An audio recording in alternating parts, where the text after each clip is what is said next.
Chaque année, à l'approche du mois du Ramadan, certaines personnes se réunissent pour organiser la nuit de Sha'bana. C'est une coutume très répandue au Maroc, consistant à fêter la moitié du mois de Sha'ban, le mois qui précède le mois de Ramadan. Cette année-là, une fille était en charge de rassembler les gens pour la fête. Cette nuit-là, il y avait du henné, de l'animation, des rires et plein d'autres choses. Mais imaginez que toute cette ambiance se retourne contre ses organisateurs, et qu'au lieu de passer un bon moment en riant et en profitant, ils se retrouvent confrontés à des choses qu'ils n'auraient jamais imaginées. Ce soir-là, une porte s'est ouverte à des choses qui dépassent l'entendement. Est-ce que ces gens vont s'en sortir ou non? Voyons ce qui va se passer.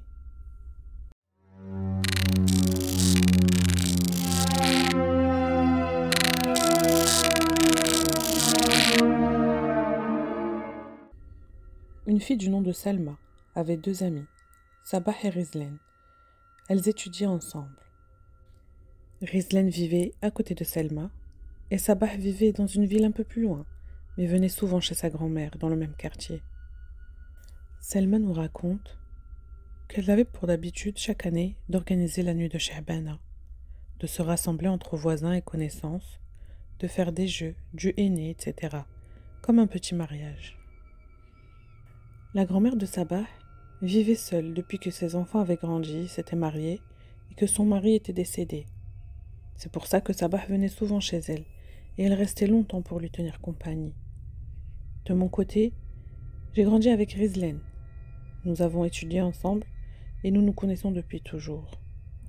Nous avions 22 et 26 ans à peu près. La plupart du temps, je passais mes journées avec Rizlen. Mais lorsque Sabah venait, je me rapprochais plus d'elle, car cela faisait longtemps que nous ne nous étions pas vus. Un détail important, c'est que la grand-mère de Sabah n'aimait pas du tout Rizlen, à cause de la mauvaise réputation de cette tante. Cette année-là, c'est Rizlen qui a décidé d'organiser elle-même la fête de Sha'bana. Elle s'est occupée de tout et a invité Sabah et sa grand-mère. Et beaucoup de gens étaient présents. Au milieu de la célébration, Rizlen voulait impressionner Sabah et a insisté pour lui appliquer du henné.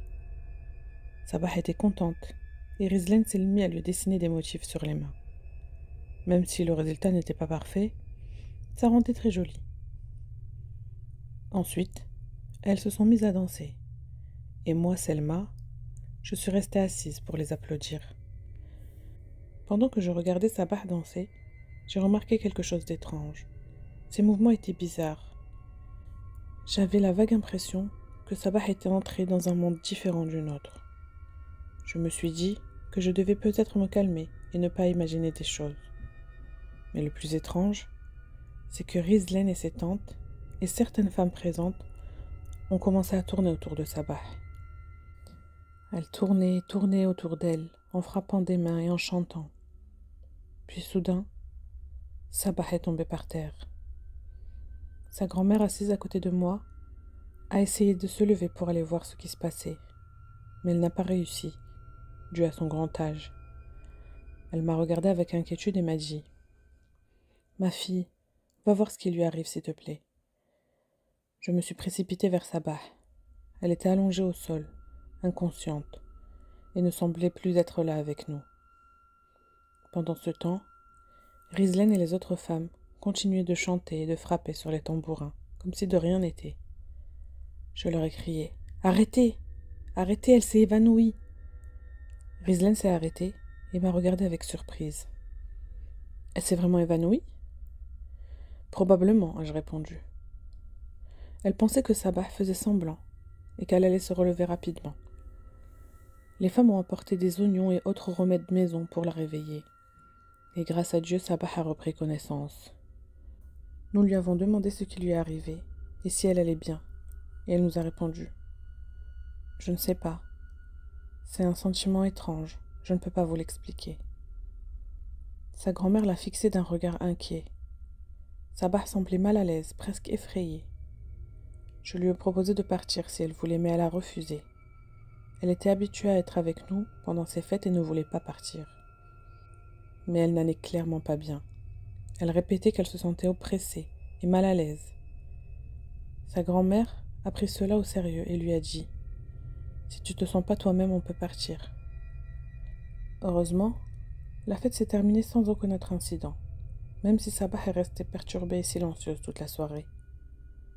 Le lendemain, je suis allée chez sa grand-mère pour voir si elle allait mieux. J'ai frappé à la porte. Sa grand-mère est sortie et elle m'a dit « Ma fille, Sabah est partie ce matin très tôt. Elle a pris ses affaires et est rentrée chez elle. » J'étais choquée. Comment ça, elle est partie sans nous prévenir? La grand-mère m'a répondu « Je ne sais pas, ma fille. Elle n'a pas supporté de rester ici une minute de plus. Elle n'a même pas voulu me parler. » J'ai couru chez Rizlen pour lui raconter ce qui s'était passé et elle a eu la même réaction que moi. C'est bizarre, c'est pas son genre.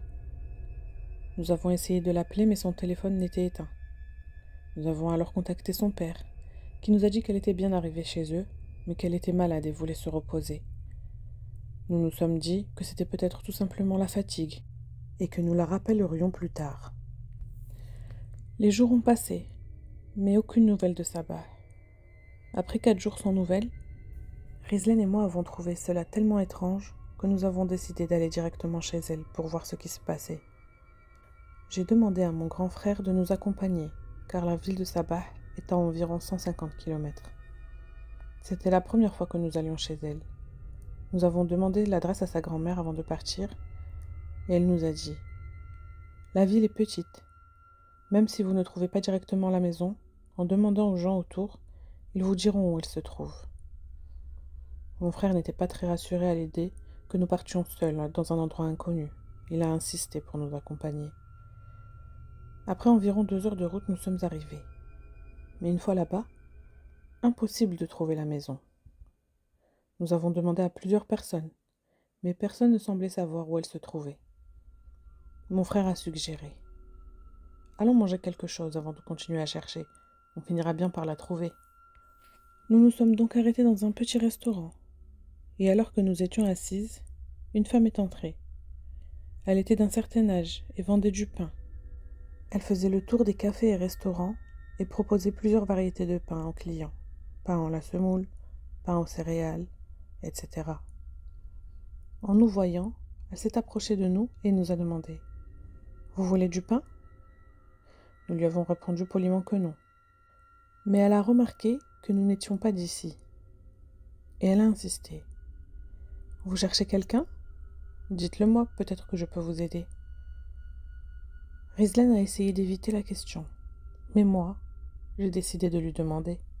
« Oui, nous cherchons la maison de la famille Daj. » Elle a semblé réfléchir un instant, puis elle a appelé une petite fille qui était avec elle. « Khadija, viens ici. Ces jeunes cherchent la maison de ta tante. Va les y conduire. » Nous avons suivi la petite dans un chemin étroit jusqu'à la maison. Avant que nous entrions, la vieille dame m'a murmuré à l'oreille. « Faites attention, ma fille.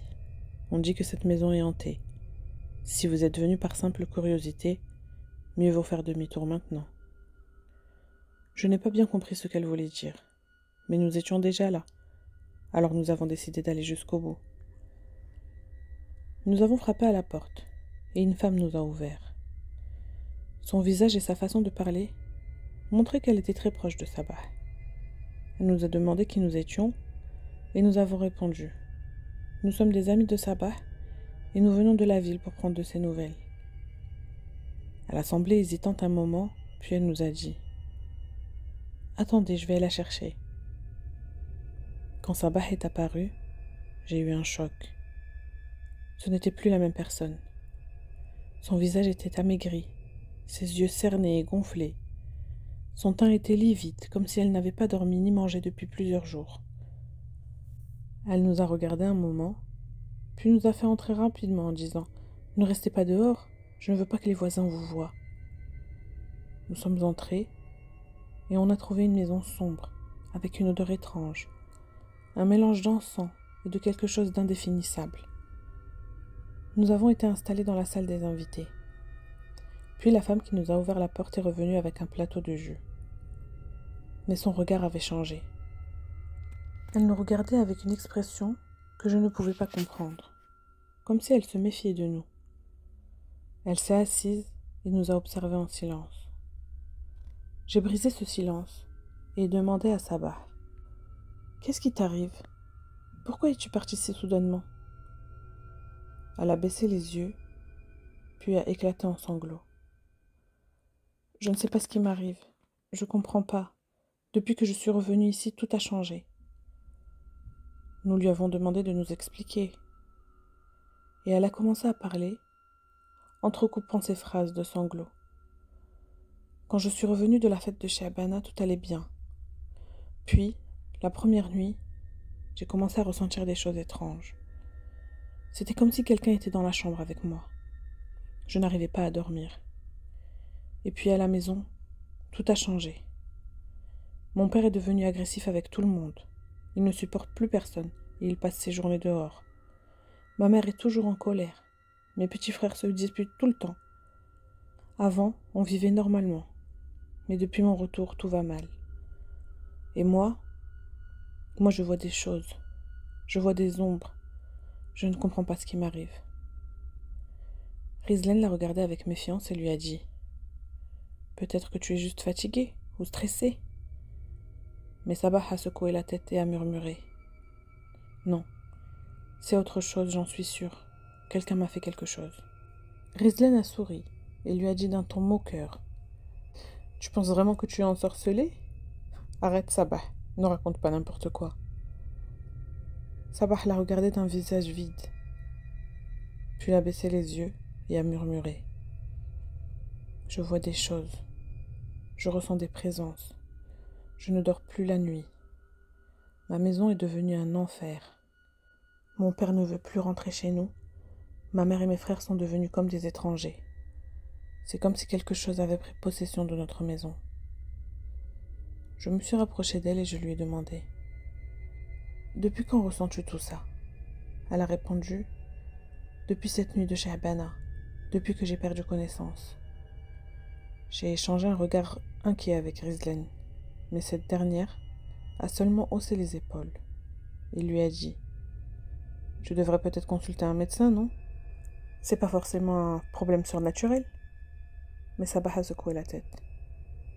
Non, ce n'est pas un simple problème de santé. Il y a quelque chose dans cette maison. J'entends des voix et je ressens des présences. Et même ma mère et mes frères le ressentent. Puis elle a baissé la voix et a ajouté: Je crois que ma maison est hantée. Rizlen a croisé les bras et lui a dit: Tu veux qu'on fasse quoi? Qu'on appelle un exorciste? Sabah a hoché la tête et a dit d'un ton sérieux: Oui, je veux voir un frère, pour qu'il me dise ce qu'il m'arrive. Rizlen a souri et lui a dit: Ne t'inquiète pas, j'en connais un très bon. Il a aidé ma famille plusieurs fois. J'ai été surprise et j'ai demandé: Depuis quand tu connais un frère? Et elle m'a répondu: C'est ma tante qui me l'a recommandé. C'est un homme puissant. Il peut détecter si quelqu'un est ensorcelé et il sait comment le soigner. Sabah accepte immédiatement et le lendemain, nous sommes partis ensemble pour voir ce frère. Quand nous sommes arrivés, j'ai été surprise par l'endroit. Je m'attendais à trouver un homme pieux dans une mosquée ou un cabinet modeste, mais non. C'était un endroit étrange, au milieu d'un marché, une sorte de tente en plastique. L'homme portait une djellaba noire et avait une barbe fine. Il était assis sur une chaise en plastique et devant lui, une petite table sur laquelle se trouvait un tas de papiers et un encensoir. Dès qu'il nous a vus, il a souri et il a dit: Mettez-vous à l'aise. Qui est celle qui a besoin de mon aide? Rizlen a tout de suite désigné Sabah, en disant: C'est elle. Il l'a observée attentivement, puis a fermé les yeux un instant avant de dire: Ah, je vois. On t'a fait du mal, ma fille. Sabah a écarquillé les yeux et a murmuré: Vous le voyez? Il a hoché la tête. Oui, on t'a jeté un sort. Tu es habité par un esprit qui ne veut pas te laisser tranquille. Puis il a pris un chapelet, a marmonné des mots incompréhensibles et a commencé à souffler sur Sabah. J'ai senti un malaise grandir en moi. Quelque chose n'allait pas. Cet homme ne récitait même pas de Coran. Il murmurait juste des choses étranges. Puis tout à coup, Sabah a commencé à trembler. Ses yeux se sont ouverts, très grands, et elle s'est mise à se gratter frénétiquement la paume de la main. Là où restaient encore quelques traces du henné de la nuit de Sha'bana. Elle se grattait de plus en plus fort, jusqu'au sang. J'ai voulu intervenir, mais le frère m'a lancé un regard noir et m'a dit « Ne l'arrêtez pas, c'est l'esprit qui est en elle qui résiste. » Sabah a continué à se griffer, tandis que sa mère l'a supplié d'arrêter. Puis soudain, un liquide noirâtre est sorti de ses plaies. Le frère a souri et a dit « Voilà, c'est fini, l'esprit est parti. » J'étais pétrifiée, mais le plus choquant, c'est que la mère de Sabah semblait satisfaite. Et elle a murmuré « Que Dieu vous bénisse. » Nous sommes partis après ça. Sur le chemin du retour, Sabah semblait aller mieux. Elle souriait, parlait normalement. Sa mère était convaincue que tout était réglé. Mais moi, j'avais un mauvais pressentiment. Après cette séance, Sabah et sa mère sont rentrées chez elles. Et Rizlan et moi sommes partis de notre côté. Quelques jours plus tard, j'ai essayé d'appeler Sabah pour voir si elle allait mieux, mais aucune réponse. J'ai contacté Rizlan qui m'a dit « Ne t'inquiète pas, elle va bien, elle a juste sûrement besoin de repos. » Mais quelque chose ne tournait pas rond. Et j'ai décidé d'aller me renseigner sur ce fameux frère. Et j'ai découvert que ce n'était pas un guérisseur ordinaire. Les gens du marché m'ont dit qu'il était connu pour ses pratiques occultes et que ses guérisons n'étaient que des illusions. Pire encore, ils ont affirmé qu'il prenait quelque chose en retour de ses services, soit de l'argent, soit autre chose. Quand j'ai raconté cela à Rizlan, elle a ri et m'a dit « Tu écoutes trop les ragots. Cet homme a aidé ma famille plusieurs fois. » Mais plus le temps passait, plus je sentais que quelque chose clochait. Puis un jour, la grand-mère de Sabah est venue me voir. Elle était bouleversée. Elle m'a dit « Ma fille, je ne sais plus quoi faire. Sabah a disparu. Elle ne me répond plus, et son père non plus. » Je me suis précipitée chez Sabah. Sa maison était plongée dans un silence sinistre. J'ai frappé à la porte, mais personne m'a ouvert. Les voisins m'ont dit que plus personne ne sortait de cette maison. Et ils ont ajouté « On entend parfois des cris la nuit, et on voit Sabah dehors, l'air perdu, comme si elle était devenue folle. » Les jours passent, et Sabah ne donne toujours aucun signe de vie. Un après-midi, alors que j'étais chez moi, quelqu'un a frappé à ma porte. C'était sa grand-mère. Elle avait l'air inquiète et fatiguée. « Ma fille, je suis venue te voir parce que je ne sais plus quoi faire. Sabah et sa famille ne me répondent plus. J'ai appelé mon fils plusieurs fois, mais il ne décroche jamais. » Elle a pris une grande inspiration puis a ajouté « Et tu sais quoi? Même les voisins disent qu'ils ne les voient plus sortir. Il se passe quelque chose dans cette maison. Et je suis sûre que c'est en rapport avec cette nuit de Sha'bana. » Je le regardais avec un pincement au cœur. Sabah était mon ami, et peu importe ce qui lui était arrivé, je devais essayer de l'aider. J'ai décidé d'aller chez elle avec sa grand-mère. Encore une fois, j'ai demandé à mon grand frère de nous accompagner. Quand nous sommes arrivés devant la maison de Sabah, j'ai eu un mauvais pressentiment. L'endroit semblait encore plus sinistre que la dernière fois. Mon frère est resté dans la voiture, tandis que nous avons frappé à la porte. Au bout d'un long moment, la porte s'était ouverte, très lentement. Et c'était elle, c'était Sabah, mais elle n'était plus elle-même. Elle avait le regard vide, le teint encore plus pâle que la dernière fois. Elle nous a regardé un instant, puis sans dire un mot, a fait demi-tour et est rentrée dans la maison en laissant la porte ouverte derrière elle. Nous sommes entrés, et l'odeur étrange était toujours là, mais encore plus forte. La grand-mère de Sabah l'a appelée doucement. « Ma fille, Sabah, qu'est-ce qui t'arrive ?» Mais elle ne lui a pas répondu. Elle s'est assise sur une chaise, le regard fixé dans le vide. Puis d'une voix froide, elle a dit: Pourquoi êtes-vous venu? Sa propre grand-mère a frissonné en entendant sa voix et lui a répondu: Ma fille, tu es malade. Regarde dans quel état tu es. Il faut qu'on trouve une solution. Sabah a alors éclaté de rire, un rire sec, sans joie. Puis elle a murmuré: Il n'y a pas de solution. Pendant qu'elle parlait, je remarquai quelque chose d'étrange dans la maison. Toutes les fenêtres étaient fermées. Il faisait sombre, même en plein jour. Sa mère et ses frères étaient assis dans un coin, silencieux, le regard baissé. L'atmosphère était lourde et pesante. Je me suis avancée vers Sabah et j'ai murmuré: Sabah, dis-moi la vérité. Qu'est-ce qui s'est passé cette nuit-là? Elle a levé les yeux et m'a fixé intensément. Puis elle m'a murmuré: Tu ne comprends pas? J'ai insisté: Raconte-moi, explique-moi. Elle a pris une profonde inspiration et elle a dit: Quand j'ai perdu connaissance, à la fête de She'bana, quelque chose est entré en moi. Je le sens depuis ce jour-là. Ce n'est pas moi qui parle parfois. Ce n'est pas moi qui décide. Il y a une présence en moi. Elle s'est mise à trembler. Puis elle a ajouté d'une voix presque inaudible: Il ne veut pas partir. Sa grand-mère a fondu en larmes. Elle m'a regardée et m'a dit: Je t'avais dit que cette maison était hantée. Je le savais. J'ai pris la main de Sabah et j'ai murmuré: On va trouver une solution. Il y a forcément un moyen de te guérir. C'est alors que la mère s'est levée et s'est mise à crier: Sortez de chez moi, vous avez rien à faire ici. Et elle nous a poussés vers la porte. Vous êtes venus pour nous juger? Pour nous dire que ma fille est folle? Dégagez! Et elle nous a claqué la porte au nez. La grand-mère de Sabah s'est mise à pleurer.